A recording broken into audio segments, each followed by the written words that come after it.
Our protagonist's last life didn't end on a good note. He lay dying on the floor while his girlfriend got in bed with another guy. He lived in a world where the apocalypse had descended, and resources were more important than the lives of other people. But that's not going to be where things end for him. After his death, he gets reborn with the opportunity to rewrite his horrible life and take revenge on the people that once put him down. The world is already falling into chaos as a volcano erupts right in the center of a large city. A commercial bus races through the city carrying a few dozen people. A few days ago, the underwater eruption of Mount Fuji caused a massive earthquake that sent tens of thousands of people to their deaths.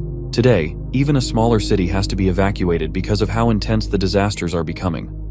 Through the streets of this city, a bus speeds towards the evacuation location. Inside the bus, a woman realizes that she was in such a rush to enter the bus that she didn't bring any evacuation supplies. Because of that, she will have to buy new things in Jiangnan City.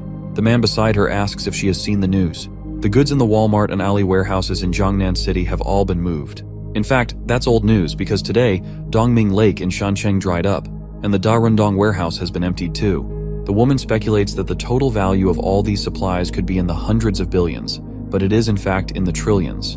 Another man behind her confirms that the loss of supplies and various natural disasters are just the surface of everything that's happening. The truth is that the world is coming to an end. The people on the bus are frightened by the sudden thought, but they don't seem to believe the strange guy. One of them even says that he's actually looking forward to the end of the world. In that scenario, all living beings will become equal. However, that's not true. The strange guy knows that even at the end of the world, there is no day when all living beings become equal. That's because he has personally experienced the end of the world himself in a previous life. Buildings were destroyed, and everything that humanity built was erased. On top of that, giant monsters roamed the land, and everything was completely hopeless. In his last life, he was just an ordinary delivery man who was as surprised about the apocalypse happening as anyone else. When the world began to end, there was an abnormal release of solar energy, and it changed multiple things. The atmospheric temperature rose sharply, crustal movements occurred frequently, and monsters hidden underground also came to the surface. Thanks to that, the whole world changed. And in a new world, there is a new order.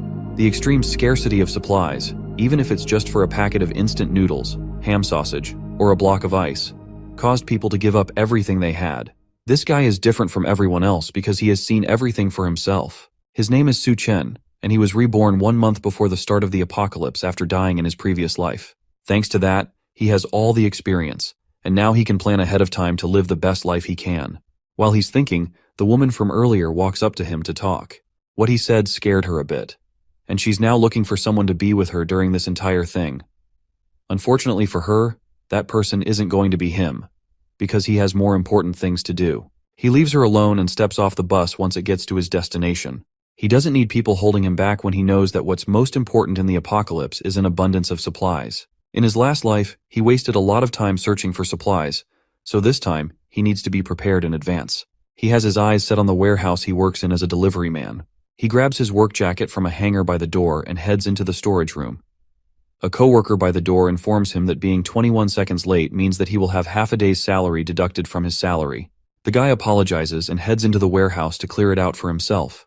In his last life, when the apocalypse came, the boss of this warehouse ran away in advance, and his annual salary went down the drain. So these supplies are going to be his compensation.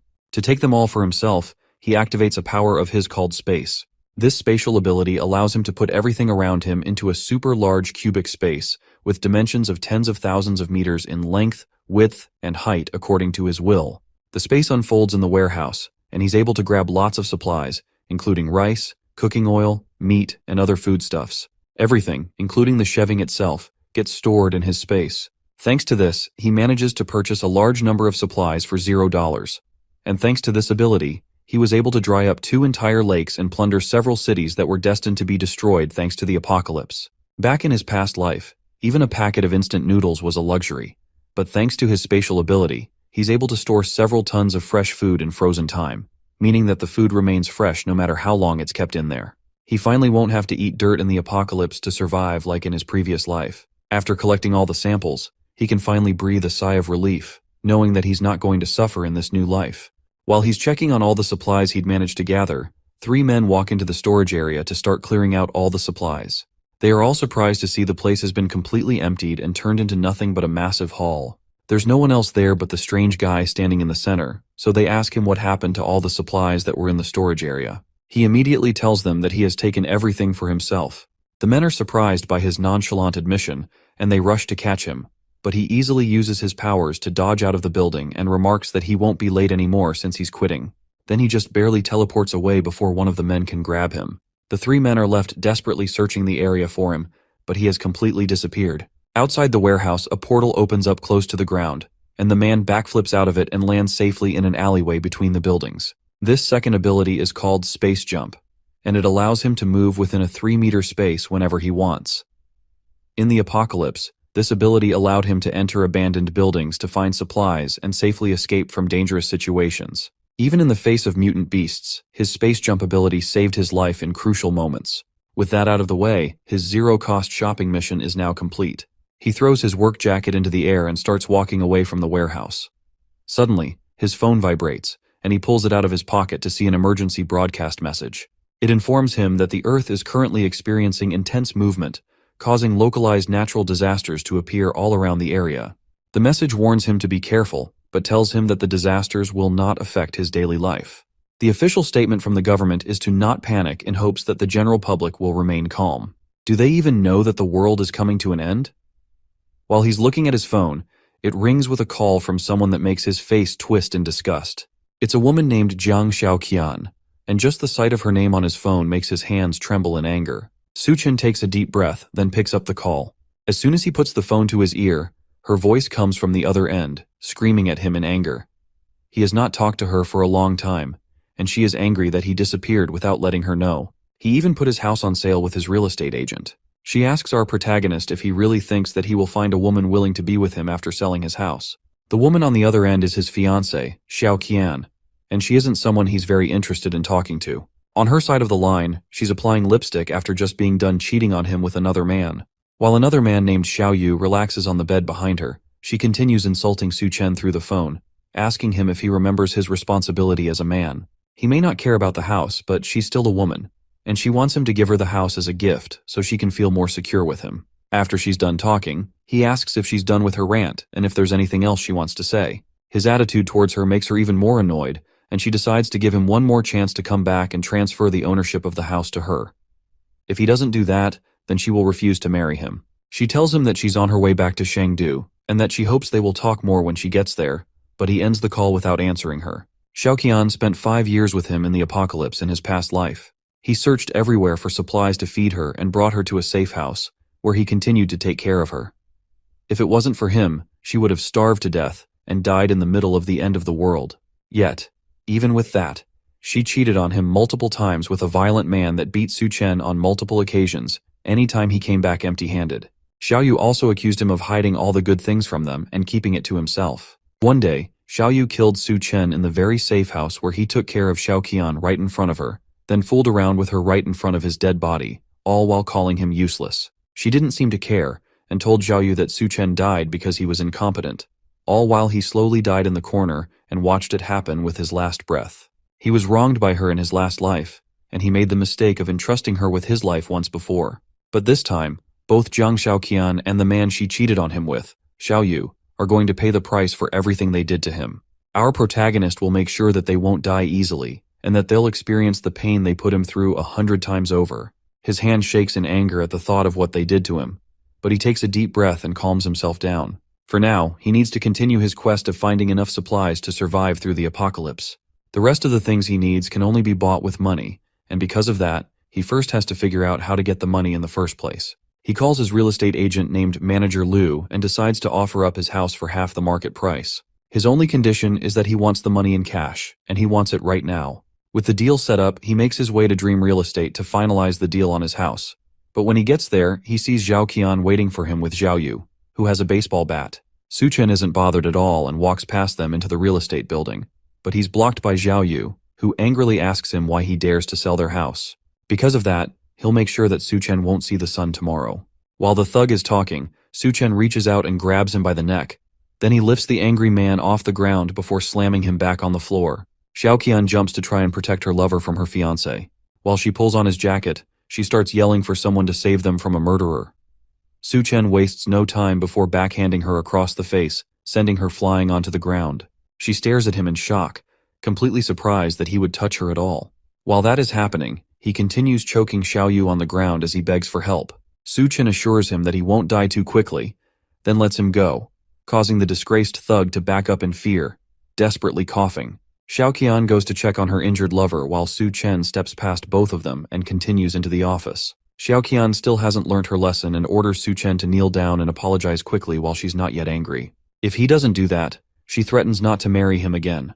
However, her empty threats are stopped once he turns around and glares at them. They freeze in fear before both of them run away, leaving him alone to handle his business. Now that they are finally gone, he steps inside to meet the real estate agent, who offers him a glass of water. The older man looks incredibly excited to be talking to Su Chen about selling his house at such a low price. But inside, he considers Su Chen a fool for selling a house worth over $1 million for just half the price. With that kind of deal, he can make a huge profit from a quick turnaround. Thanks to that, he agrees to make the full payment immediately and hands Su Chen the contract to sign. With that done, Su Chen walks out of the office with almost $1 million added to his bank account. Although various natural disasters are happening, Chengdu, where he lives, is an inland city far from the earthquakes, tsunamis, and volcanic eruptions happening throughout the rest of Asia. Adding to that, the government is officially trying to keep the public calm, so there is still a sense of normalcy in the area, and society is still functioning well. As he thinks about his next step, he passes a flyer advertising fast and high-interest loans. That gives him an idea, and he makes it his next step to get even more money by mortgaging his property with a property certificate. That leads him to Great Sea Loans, where he meets a large-bodied man smoking a cigarette. This man is Wang Dahai, Xiaoyu's older brother. In his past life, this man died in the mouths of mutant beasts pretty early into the apocalypse. Dahai notices that his house isn't worth very much. Su Chen only wants to know how much he can borrow even with his low-value house.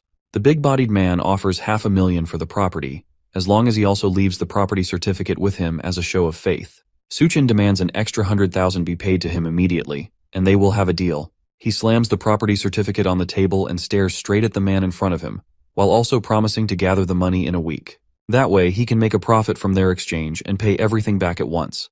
Dahai is interested in this offer, and it seems that Su Chen is also a gambler.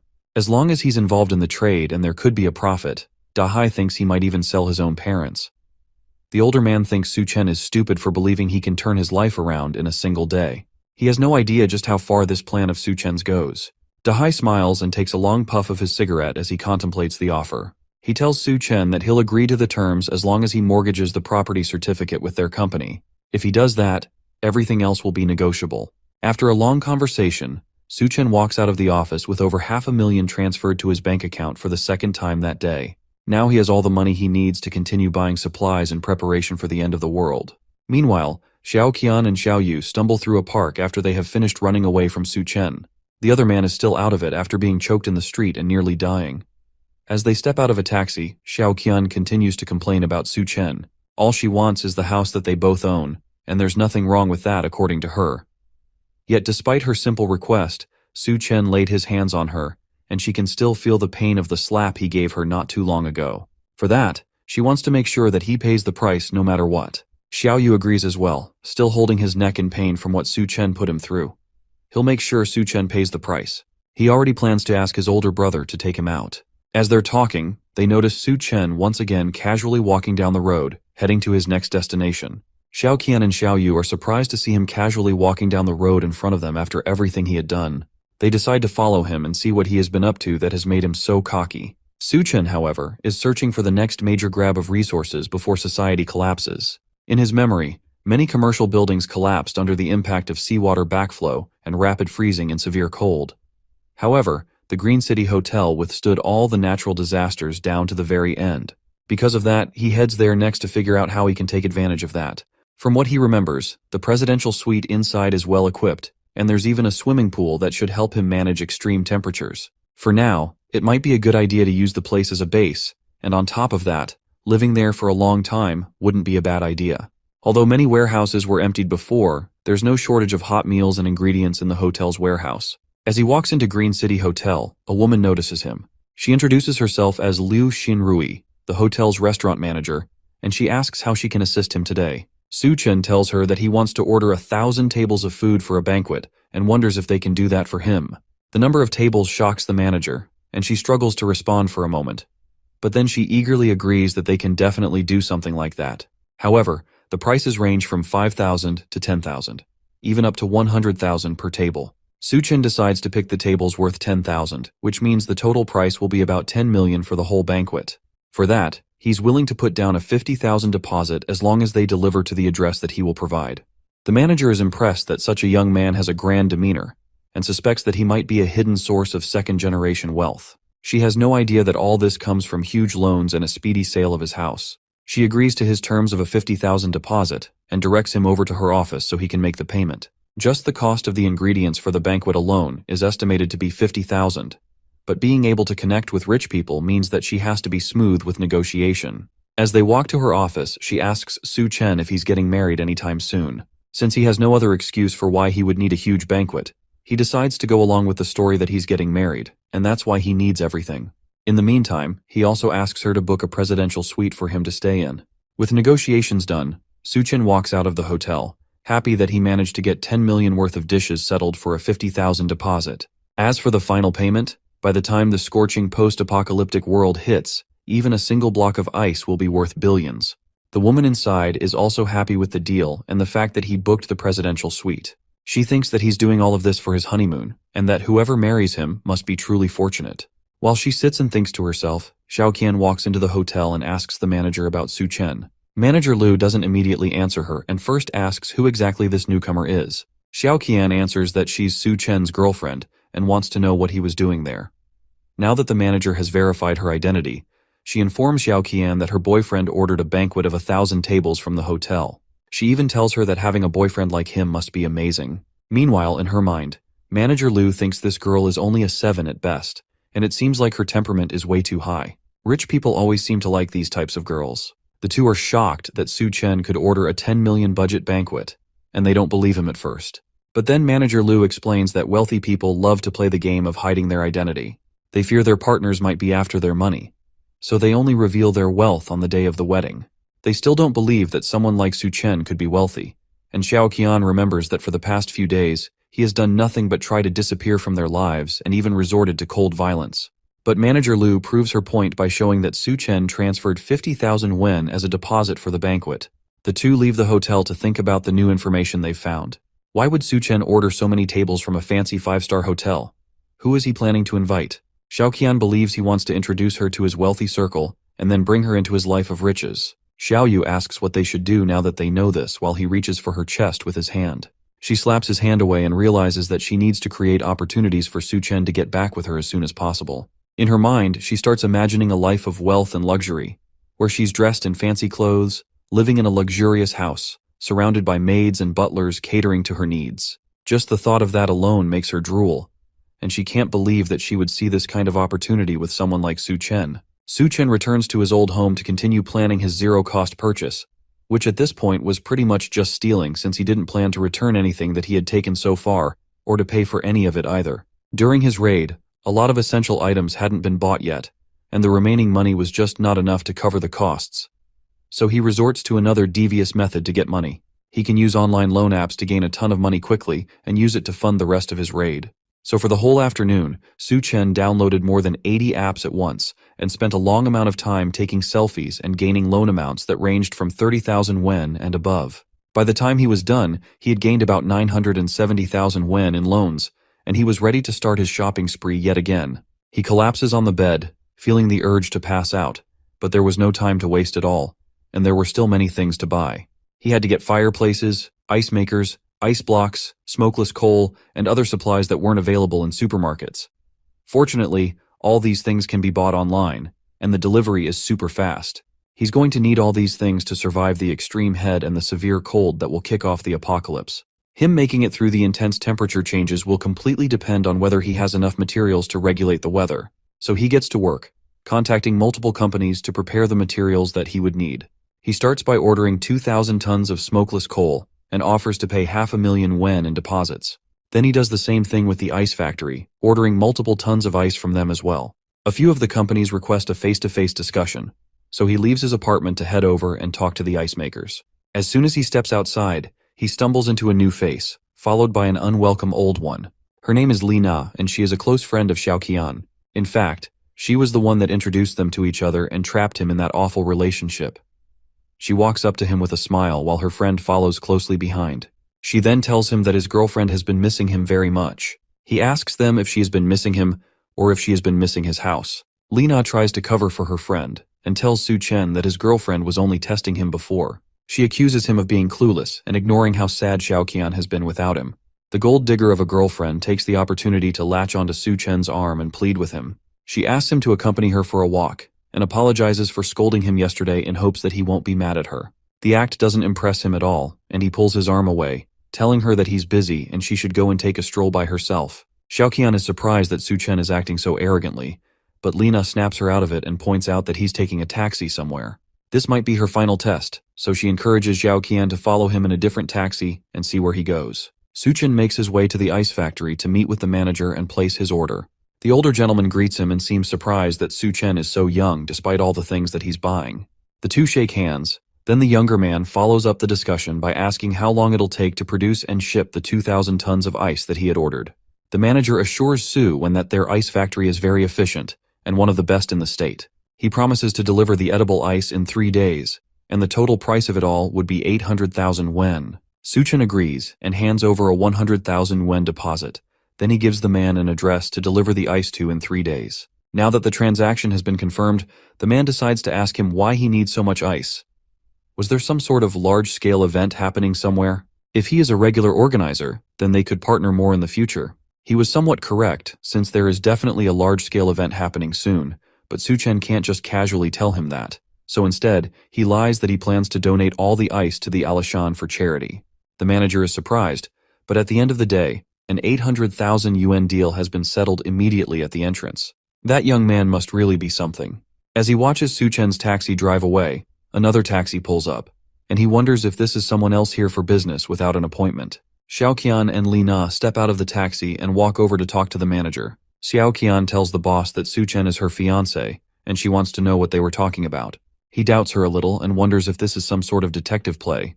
But he still tells her that Su Chen had ordered 800,000 yuan worth of ice from his company. Xiaoqian and Li Na nearly scream at the mention of that, since this pretty much confirms that Su Chen must be some sort of second-generation super-rich personality.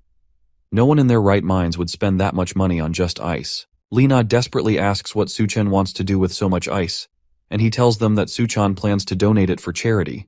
Of all the responses they expected, they definitely were not expecting that. Back with our protagonist, Su Chen has now purchased all the items he would need to survive in the apocalypse, and now he decides to enjoy the little time he has left before the world descends into chaos.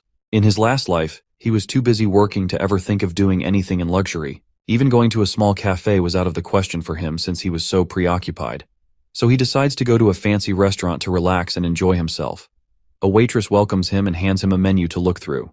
There's a lot of delicious foods like butter chicken, naan, and smoked steak, with each item on the list needing him to spend up to 4 digits. One menu item in particular catches his eye, and it seems to be a mystery item that costs 17,000 yuan. He asks about it, and the waitress confirms that it's a meal personally crafted by the head chef of the restaurant. The details completely depend on the chef's inspiration. That sounds interesting. So Su Chen decides to get that for himself. In his last life, at the beginning of the apocalypse, a strange force caused many creatures to mutate and turn into terrifying beasts. There were many monsters, like a giant serpent, that appeared in the midst of the floods in the early days of the apocalypse. He would need to prepare himself to deal with those things when they start to appear. But for now, his eyes are drawn to a pink-haired beauty walking towards his table with his food. She introduces herself as the head chef of the restaurant, and she brought the food she specially tailored for him based on his temperament. She doesn't need to introduce herself since Su Chen already recognized her. In his last life, she was known as Hell's Chef, Duan Ya. She had the magical culinary skill to turn decayed monster meat into food, and no one could resist its temptation.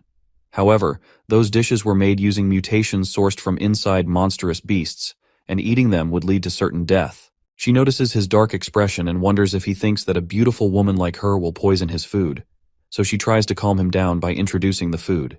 The dish is called Dual-Faced Life, and it's a piece of steak where one side is tuna fried in brown butter, while the other side is deep fried in puff pastry. It's a kind of steak with 2 flavors that leave a lasting impression. Su Chen hides his expression and takes a bite of the steak. It is definitely worth the 17,000 yuan he spent on it, and the taste is really good. If only she could cook for him in the apocalypse. but it's possible that she could poison his food and he would have no idea. Meanwhile, outside the restaurant, Xiaoqian and Li Na watch the place in jealousy and wonder what exactly Su Chan is eating there. They've heard that each dish costs at least 10,000 yuan, and the fact that he's casually going there for a snack just further proves to them that he must be some kind of second-generation kid. Once Xiaoqian becomes a rich wife, she will definitely be able to take care of her sisters. Next in his adventure around town, Su Chen heads over to the Arya Scans bar in the Golden Sales Vault of Shangdu. In his past life, he regretted not being able to enjoy these kinds of extravagant places, and once the apocalypse starts, then places like these will no longer exist. So he's taking the chance to explore this place as much as he can. A group of girls sit beside him as soon as he gets settled down. He agrees to drink with them, but his eyes notice that one of the girls doesn't seem as enthusiastic about being there as her friends. The girls tell him that her name is Yun Yun, and this is her first time in the club. Her boyfriend just recently cheated on her, so they brought her to the club to have some fun. The guy didn't sleep with her at all and went on to cheat on her with an old woman. She's so depressed that she drinks an entire glass of alcohol, then slams it on the table. She then asks Su Chen if he's single and if he wants to have some fun with her. The girls cheer him on while Xiaoqian and Li Na enter the club and notice the two of them getting comfortable in the back. He notices the two of them. Then he takes the girl by the shoulder and leads her up the stairs.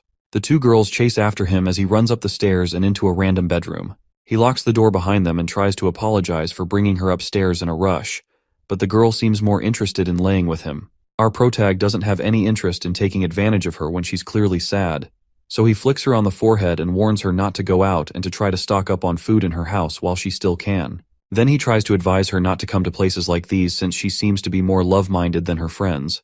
But then he realized that there's no point since there will be no future for her to worry about. It's rare for him to have an opportunity to come to a place like this, but in this situation, he has no choice but to avoid them. He walks into the back of the hall and sees the two girls kicking down multiple doors in an attempt to find him. With these two here, there's no chance for him to enjoy himself for the rest of the night. He manages to escape their manhunt for him and heads home to relax and escape from the rampaging girls. The next day, all the things he ordered, including the smokeless charcoal and the ice, were shipped to him. Several trucks show up in front of a warehouse he had rented for the drop-off, and he guides them in to deliver the goods. One of the truckers is concerned that the warehouse doesn't have a refrigerated room, which means that there's a chance that all the ice will melt, but he tells them not to worry about that.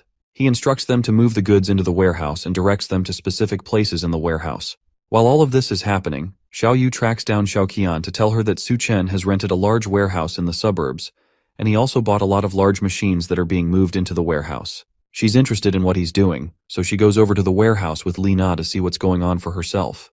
The first thing they see as soon as they get there is the massive banquet from the Green City Hotel being delivered and set up. There was even a red carpet laid out, and the whole setup looked like an after-party for a wedding. Li Na is convinced that Su Chen would propose, and then guests will come in from all directions to see the wedding. Xiaoqian is still proud enough to say that even if he proposes, then she might not accept it. Then she asks Li Na to accompany her to see just how sincere Su Chen will be towards her. They head over, and Xiaoqian asks him why exactly he's buying so many things, and what he wants to do with so many supplies. He doesn't answer them. Then he tells her to help move the boxes into the warehouse. If she helps, then he will tell her everything she needs to know. Xiaoqian is disgusted by him suggesting that she would do menial labor. She's planning to become a rich lady, so how can he expect her to do such rough work? Lena reminds her that this is a test for her to see if she's qualified to become a rich lady. Despite still being appalled that she's being told to do grunt work, she decides to just do it for the sake of her future rich girl lifestyle. She manages to lift a heavy box onto her shoulder to prove to him that she's not just a delicate woman. Lena also tries to help out as well since she knows that second-generation rich people are usually lustful, and there's a chance that she could become a rich lady as well if she played her cards right. All the while, Su Chen just laughed at the free labor he was getting from these two. There were so many supplies to move around, and even though the hotel had sent some people to help, it would still take a long time to get everything into the warehouse. They spend the whole day moving things, and by evening, they are done. With all the work done, Xiaoqian is exhausted and angry. She worked all through the day without even a meal. Surely, after all this, she will definitely become a rich lady, just like she has always dreamed. Lena also lays on the floor exhausted. She can't believe that Su Chen made them lift heavy things all through the day. Just the ice blocks alone weighed over 100 pounds each. But now, the test is finally over, and he is going to make her his bride. Then they'll have a huge wedding, and all the wealthy guests will start appearing. At least that's what she thought when she walked over to confront Su Chen. The man is busy paying all the workers huge sums of money as thanks for their hard work. Then he promises to settle the remaining bill during the week according to their contract. The workers all sing in appreciation before leaving, while Xiaoqian leans against a door, waiting for him to propose to her. Suchen walks past her and heads towards the warehouse. On his way, he thanks her for helping but tells her that she isn't getting any pay for her work, then tells her to leave. Xiaoqian desperately asks him to stop playing around with her. There had to be guests coming to see them start their good and happy married life. That's what all these preparations were for, right? Suchen is amused by her thoughts of a good life. He almost wishes that their happily ever after would come. But now, not only did he sell his house, but he's in a ton of debt from the multiple loans he has taken out to buy all this stuff. Lina yells in surprise behind them. That had to be impossible. He bought over 10 million yuan worth of food from a restaurant, as well as tens of thousands of other supplies. How could he be broke after all of that? Suchen decides to lie that there's a big boss who wanted to do a good deed, so he decided to help out. The boss wants to bring people from charity together and give them food and supplies. Xiaoqian can't take it anymore and lunges at him. She screams that he lied to her, and he has been leading her on this entire time. But our protagonist easily dodges the attack and tells her that he never lied to her. This entire thing was just her delusion, and she was left thinking something that wasn't true. She continues yelling at him while she lays on the ground. She thought he was a second-generation rich man, but now that she knows that he's broke, she tells him that he can forget about marrying her. That's completely fine with him since no one would ever care about a gold digger like her. That sends Xiaoqian over the edge, and she storms off, vowing that he will regret everything he has done to her. Lina follows behind, but not before warning Su Chen that he's finished. Su Chen is not even slightly worried about the empty threats. In the apocalypse, the only people that will regret anything are them once the apocalypse starts. With the two nuisances gone, he locks himself in the warehouse and looks at the mountain of resources that he has managed to gather. Now all he has to do is wait for the apocalypse to descend. He opens up his infinite storage and stows them away for later. Now, with all of that done, he goes back to the Green City Hotel to enjoy another relaxing meal while waiting for civilization to collapse. As he's relaxing in the hotel lobby with a nice meal, a loud group of people walk in, and they're all people that he recognizes. Dahai tells Xiaoqian that all she has to do is follow Xiaoyu to find the good life that she has been looking for. In Chengdu, his words still carry a lot of weight, and he will be able to take care of her. The younger man takes the opportunity to tell her that he will make sure to make up for the bad treatment that Su Chen gave her. He tells her that she should have dumped the abuser a long time ago to be with him. Xiaoqian falls for all of it immediately and allows him to hold her while they walk into the hotel. Then Xiaoyu assures her that his older brother will do everything he can to make sure that they take revenge on Su Chen for her. To her, Xiaoyu isn't that bad, and his big brother is quite wealthy as well. Being with him will be better than being with a bootlicker like Su Chen. The noise finally causes Su Chen to speak up and points out that Xiaoqian really isn't picky with who she decides to stick with. His sudden appearance shocks her, and Xiaoyu takes the opportunity to tell his brother that this guy is the man who dared to attack him. Dahai recognizes him as the guy that he gave a huge loan to recently. The bigger man has been planning to find him for a while now, but now that he knows that his benefactor is the same person that harassed his brother, he now has more plans for the foolish younger man.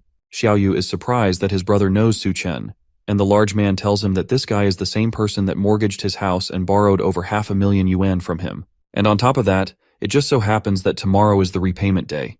It seems like they both have scores to settle with him. Xiaoqian is grossed out by the fact that he even had the audacity to borrow money from Dahai. Because of that, he definitely won't be able to clear the debt in this lifetime. Luckily for her, she didn't get involved with him. Su Chen isn't worried by the noisy guests and calmly wipes his mouth after his meal. Dahai leans down and threatens Su Chen with his pending repayment. He can't be here enjoying himself in a hotel when the man he owes so much money to is standing right in front of him. Xiaoyu yells that he won't be able to pay back the money no matter what. It's best that they just finish him now that they have the chance. The group of thugs behind him smile menacingly, and they also look eager to go after Su Chen. While all of this is happening, Manager Louis comes in to try and pacify the situation. Dahai agrees to talk it out if our protagonist kneels down and apologizes to him and his brother. If he does that, then they will consider peacefully settling the matter. Manager Louis asks Su Chen what exactly is going on, but he dismisses it, calling them nothing but simple pests.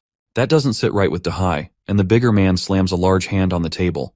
He had been giving our protag basic respect since, but today, he's definitely finished. Nothing he does today will be able to save him from what's about to happen.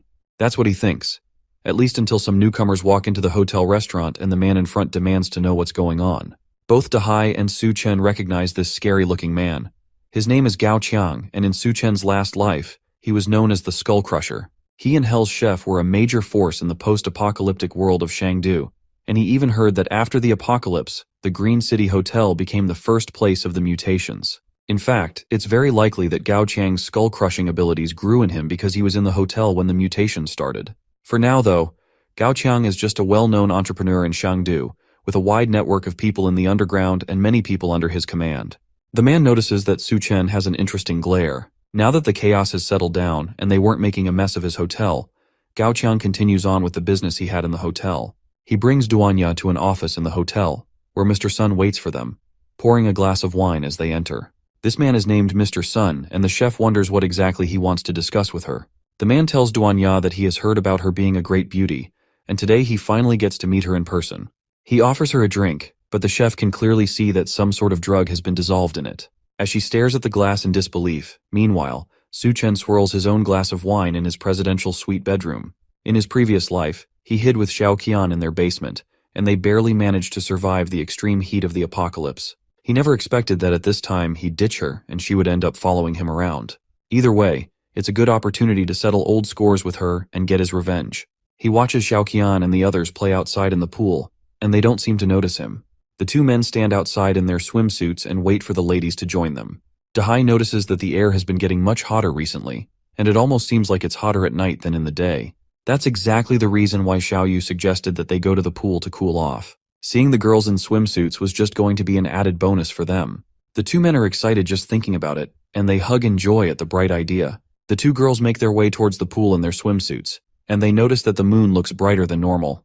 When they reach the pool, Xiaoyu takes Xiao Qian's hand and confesses that his love for her shines brighter than the moon. She doesn't care about his pointless advances because it's too hot, and she just wants to get to the pool. Su Chen laughs at them from upstairs. The bright red moon means that the apocalypse is about to start. He swirls his glass of wine in the air and drinks to the start of the end of the world. Suddenly, the moon explodes with a bright burning heat, and the four people outside immediately feel it. They make a run for the hotel lobby, but Dahai is too slow to keep up with them. The moonlight suddenly feels burning hot, and their skin starts to burn from the heat.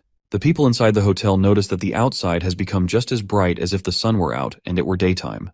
Dahai's men wonder whether he will be all right, but one of them mentions that he is probably just flirting around with the girls, and they should leave him to his happiness. As they are talking, Xiao Qian, Xiao Yu, and Li Na race back into the hotel lobby, looking like they just had a fight for their lives. They roll around on the ground and look around desperately for something to use and cool off. All the while, their skin looks burnt and red. Xiao Yu notices a fish tank, and the three of them dive into it to try and cool off. While they're inside, they argue with each other on who can stay in the pool and who should get out. Dahai's men wonder what they are doing and why they look so injured. More importantly, they wonder where Dahai is and why they ran back without him. Xiao Yu realizes that they abandoned his brother outside, but by then it's already too late. His skin is burnt worse than the others, and he has blisters all over his body. Everyone rushes to take care of him before he collapses.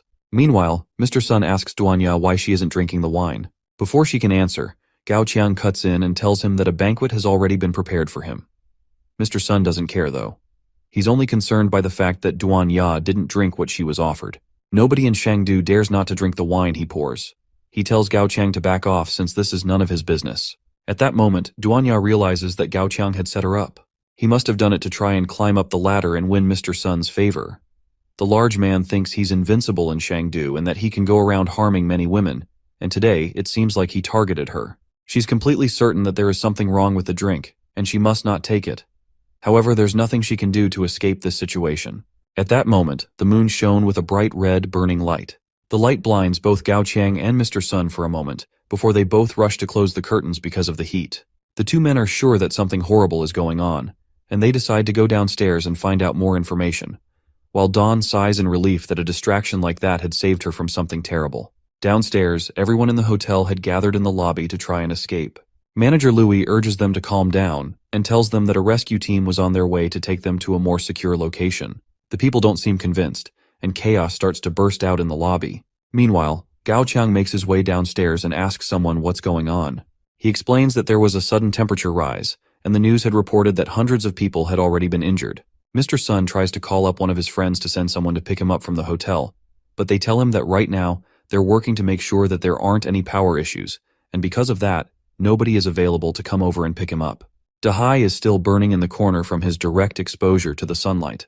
His men tell him that he needs to go to the hospital while he screams in pain every time someone touches him. But with it being so hot outside, there's no way they will be able to get to the hospital. He tries to call one of his other men, Xiao Dao, to drive over there and pick him up. Xiao Dao is already in the underground garage of their real estate headquarters, and he starts driving out to go and pick them up at the hotel. Because he's underground, he can't feel the heat as much as others can, until he drives into the street and notices that everywhere is bright as if it were still daytime. Then, his tires blow out and the car stalls on the road. He's forced to step out of his car and run back to the building. He calls Dahai to tell him about the car blowing out, but his attention is diverted to something more painful. His shoes were dissolving with every step he took, and he tripped, falling to the ground. He opens his eyes and sees that there is a completely melted and dissolved body lying beside him. He screams and tries to get up, but his skin sticks to the floor as he does. The heat had already melted most of his face and stuck him to the ground. Back at the hotel, all that Dahai and his crew can hear are loud screams coming from the phone as the heat roasts Xiao Dao on the ground. While all of this chaos goes on downstairs, Su Chen sleeps comfortably in a nice, well-air-conditioned room, without a care in the world. Almost immediately, breaking news reports circulated on the TV, warning people that the weird temperature anomaly had already taken nearly 100 lives. It advised people to stay indoors to prevent skin and respiratory burns. The heat is so powerful that not too long later, the city's power grid blows up, leaving everywhere without electricity. Dahai continues trying to call back the driver, but the line never connects. It seems like Dahai is no more, and on top of that, all the other rooms in the hotel have been fully booked. Dahai and his group had to resort to taking the last room available, which they will have to share with Xiao Qian and Li Na. The two girls are not pleased about this at all, and they complain that they will need a separate room. While they're arguing, the power goes out, which means that the air conditioning also stopped in the hotel, causing the building's temperature to rise rapidly. If they don't leave the room, they'll suffocate from the high temperature.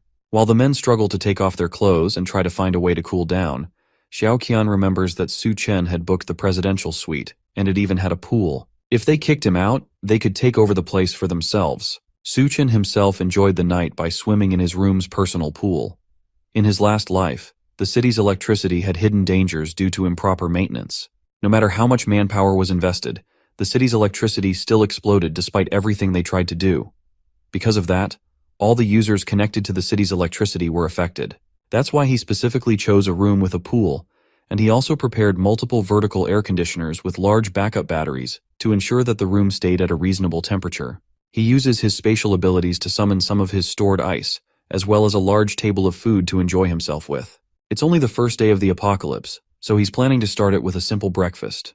As he's about to start eating, a loud knock comes from his door. He opens it up, and the men and girls outside immediately notice that inside the room is so cool. As soon as he opens the door, they notice the lineup of air conditioners and the multiple blocks of ice that are keeping the room cool. The women shout at him for being selfish and enjoying all this luxury while they roast outside. They try to force him to leave the room for them, while Dahai reminds him that he owes a lot of money to his business. In order to pay back the interest of the past few days, all he has to do is give up the room to the older man. Otherwise, he will throw our protag out by himself. Su Chen is having none of that and pulls out a gun as self-defense before firing a shot right at Dahai's stomach. He warns them that if they take one more step forward, then he will take another shot. The sight of a gun causes them all to freeze while Dahai stares down in shock at the bullet wound in his stomach. Since they haven't left his doorway yet, he takes another shot, this time at Dahai's leg. Then he tells them that he'll count to 3, and if they haven't disappeared from his sight, then he'll unload more bullets at them. The group doesn't need any more info, and they escape while they can. Back in the hotel's lobby, Gao Qiang demands to know why there's no food in the whole hotel. Manager Louis apologizes and tells them that a few days ago, someone booked 1,000 tables for a banquet, and because of that, they almost ran out of ingredients to cook. They were supposed to get another delivery today, but the heat wave is clearly stopping that from happening. Since there isn't enough left, Mr. Sun demands that all the water and food get brought to him instead. The people in the lobby protest at that, and they try to attack him, but his thugs just barely protect him from the crowd. All the while he sits back, not even bothered that there's an entire crowd of angry people trying to attack him. Then suddenly a group of people ran into the lobby, shouting that Su Chen tried to kill someone. Gao Qiang notices that Dahai has gunshot wounds, but he knows that there aren't many people who can get their hands on a gun. It seems like there's a tough character living upstairs. Xiao Qian announces to everyone that Su Chen's room has electricity, air conditioning, and even a swimming pool. That catches everyone's attention, and she verifies that she saw it with her own eyes. There was even lots of food and ice cubes, which made the room seem like heaven compared to the sauna that was in the hotel lobby. The crowd rallies together and makes their way upstairs to confront Su Chen, and Dahai orders his men to follow them and make sure that Su Chen gives up his room no matter what. The crowd reaches the door to the residential room, and when Su Chen opens the door, they get a taste of the cool air in the room. They all beg him to allow them to stay in his room, while a kid peeks his head into the room looking for the fried chicken that Xiao Qian had mentioned. Once he spots it, he runs into the room in a frenzy, desperate for a taste of the food, but a food to his stomach sends him flying back into the crowd. That causes the crowd to go into a frenzy since he kicked a child. They determine that someone like him doesn't deserve to stay in such a luxurious room. They try to rush at him, but he pulls out the gun and shoots blindly into the crowd, taking out one of the people standing at the back. As the man drops dead to the floor, he reminds them that he may be alone, but they only have one life. Downstairs, Xiao Yu screams out once he notices his brother is outside, lying down in the scorching sun. The rest of his brother's men hold Xiao Yu back from running outside, as his brother is already long dead. His wound was already infected and rotting, and because of the high temperature and there was no medicine to treat the wound, the man passed on. Xiao Yu knows exactly who to blame for this, and it's the man that shot his brother in the first place. The man himself is currently being seduced by Xiao Qian and Li Na, who are trying to remind him how much she loves him. They tell him that he couldn't shoot them, and he was just trying to scare Dahai and his crew. They beg him to let them in, and if he does, they will do whatever he wants. He sees how desperate they are to be with him, and finally decides to let them in. Before they can do so, Xiao Yu charges through them, aiming to kill Su Chen and take revenge for his brother. That causes Su Chen to declare that anyone who crosses his door will die, before he brings out a baseball bat and sends Xiao Yu flying with one hit. He flies back, knocking into the two women behind him and sending them all down to the ground. Now that they've seen his violence for himself, the two girls don't want to go anywhere near him, so he tells them to get lost in his sight. They drag the knocked-out Xiao Yu away, and he glances up at the armed surveillance system that he mounted up beside the door. If they hadn't left, they would have died, regardless of if they managed to take him out in the process. Outside, a cargo of armed military vehicles drives down the burning streets towards the hotel. The tires have been modified into treads, and the windows have been insulated to make sure that the rescue team can survive the journey to the hotel and back. One of the vehicles parks in front of the hotel, and some armed men in insulated suits step out and enter the hotel lobby. They ask if Liu Zhengguo from the academy is in the building, and he steps out from the crowd towards them.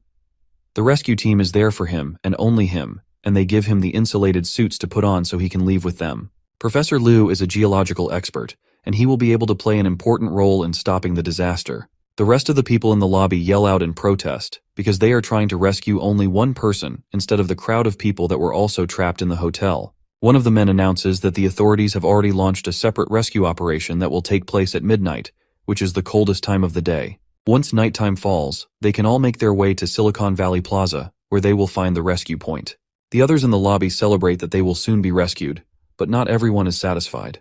Mr. Sun rushes towards one of the insulated guards and demands that they give him an insulated suit so he can leave with them, but the guard is easily able to restrain him. With no other options, he orders Gao Chang to snatch up one of the insulated suits for him, but they can't move with several guns pointed at them. The soldiers turn to leave, but Xiao Qian stops one of them and tells them that there's a murderer upstairs. Lina also announces that the murderer has a gun, and he has killed several people already, and he almost killed them too. One of the soldiers, Xiao Feng, decides to stay back and investigate the situation.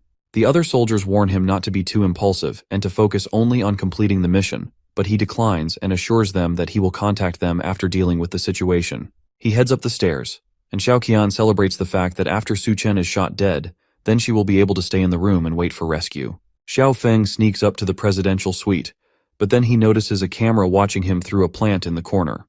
Before he can process it, the door opens, and two bombs are thrown out. The first is a flash bomb, which immediately blinds him.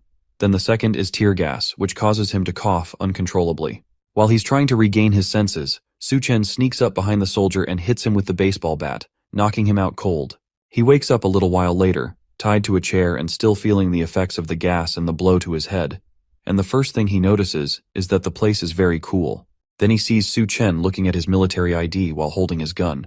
He also realizes that he has been stripped down to his underwear, and all his armor has been taken as well. Now that he's awake, they can talk. But the soldier is more interested in how an ordinary guy got so many ice cubes and air conditioning. He's also curious about how he got access to so many weapons and flash bombs. Su Chen tells him that he's a recent graduate, and he got the guns and everything else during a trip to the Middle East. The story is completely unbelievable, But there's nothing our protagonist can do to change that, so he instead switches to asking more important questions. Suchin wants to know if the government has set up rescue points for citizens to go to in the morning. The soldier is shocked that he knows about that, but Suchin doesn't ask, and instead he explains that being exposed to the moonlight for more than 10 minutes can lead to fainting, and this will cause many people to die on the way to the rescue. Xiaofeng knows this, but there's no other way to save people. They have established safe zones and modified rescue vehicles in the area, and all they need is for the residents to reach the rescue point on their own. All they need to do is to wear some sort of insulated blanket, and they should be able to survive the walk to the rescue point. Su Chen places a hand on his shoulder and goes behind him with a gun pointed at the back of his head. The soldier begs for a moment for our protag not to kill him, but Su Chen cuts the ropes and sets him free. He respects the soldier's work and decides to let him go, but not before warning him about the mounted guns on the ceiling. If anyone comes after him again, those guns will activate, and no one will survive except him. He understands and decides to leave peacefully, but not before all his guns are confiscated.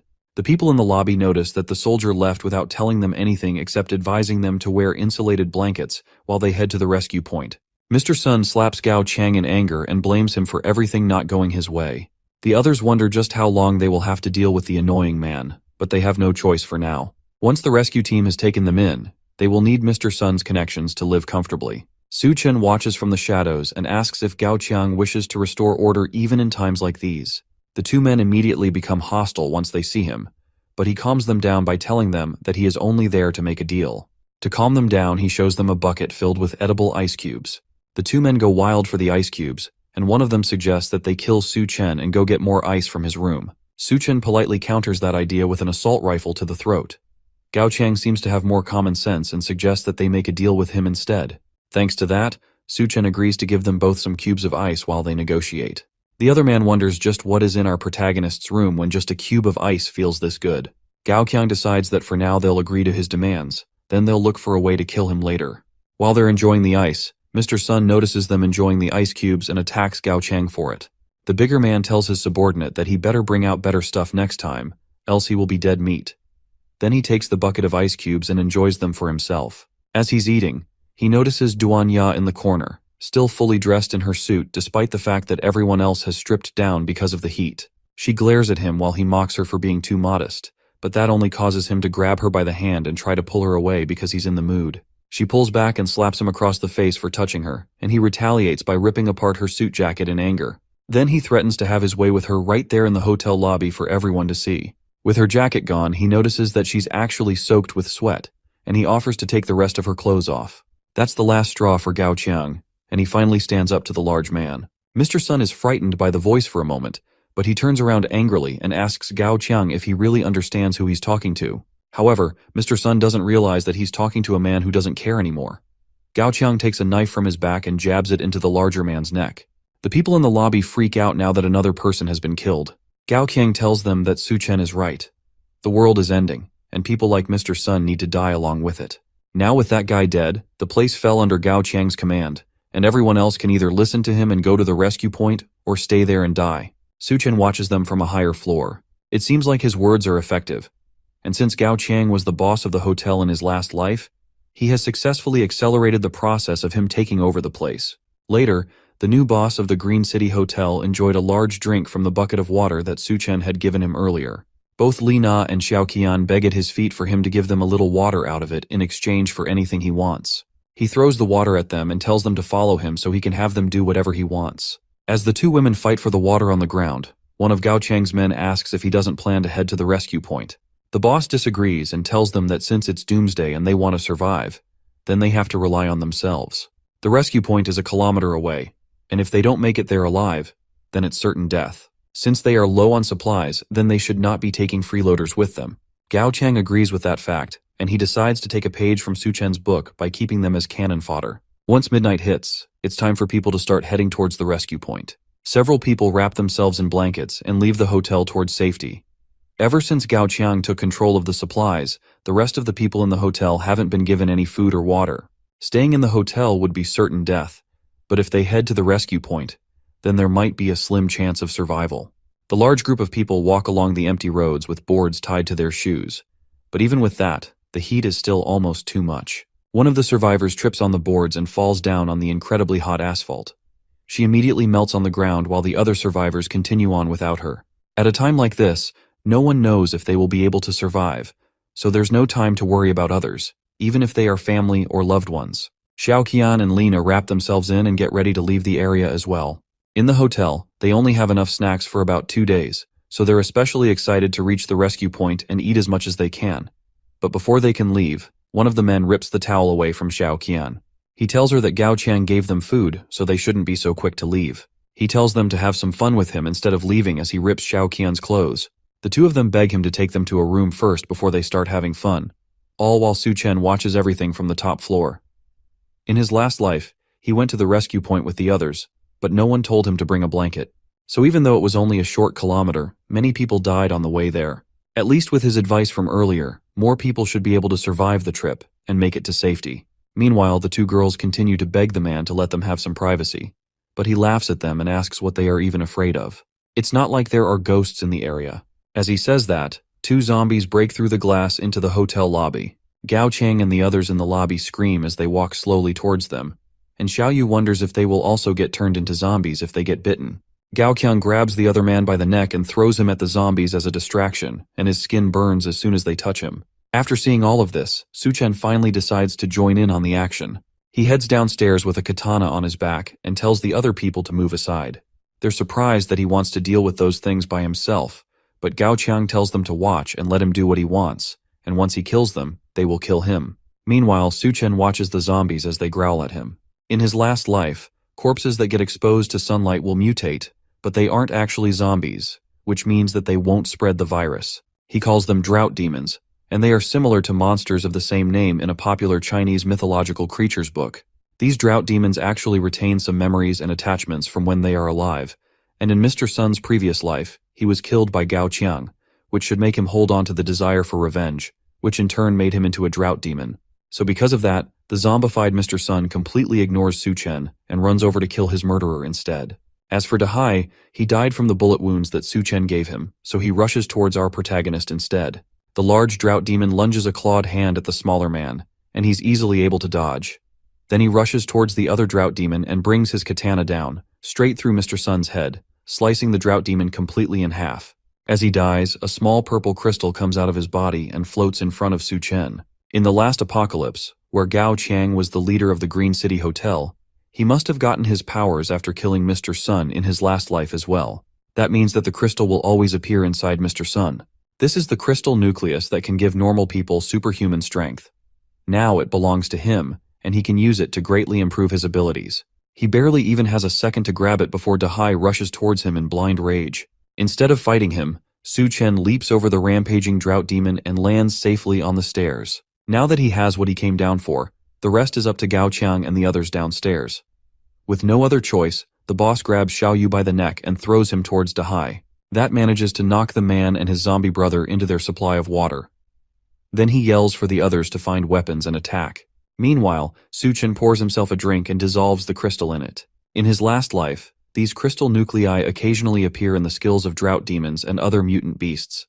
They are extremely rare, and it only appears inside every 1 in 100. To get the power from them, one has to clean the crystal nucleus thoroughly, then swallow it directly. Once the crystal is fully submerged in the drink, he downs the entire thing in one gulp. The effects show immediately, and his body bursts with so much power that his clothes immediately explode. He screams out in pain as his eyes grow red before finally collapsing naked on the floor. Downstairs, it seems like the zombified Dahai is dead. Gao Qiang stomps on his head in anger and yells for it to move, but it lays motionless on the floor. Killing it also took out their last source of water. Without any water, Lena decides to try and escape to the rescue point, but one of the men grabs her and says that he will cut off her legs if she tries to run again. She begs him to let her go since, without water, everyone there will die of thirst anyway. Then she tells them that if they let her go, she will tell them a way to deal with Su Chen. That interests them, and they urge her to speak before they kill her. She tells them that Xiaoqian is Su Chen's finance, and if they attack her at Su Chen's doorstep, then he will definitely open the door so they can ambush him. The men agree with her, and Xiaoqian is shocked that her own sister would suggest using her as bait. They turn to grab the ex-fiance, and she tells them that she will cooperate with their plan. But first, they need to find her some food. She specifically wants some meat. That's not possible since the meat in the electric fridge has already spoiled, but Gao Qiang has an idea. He gives her a knife while the other men gather and hold down Li Na. Then he tells her that if she wants meat, then it's up to her. Xiaoqian catches on quickly and realizes that they want her to eat her own sister's flesh. She thinks about it for a moment, then turns to Li Na menacingly while holding the knife.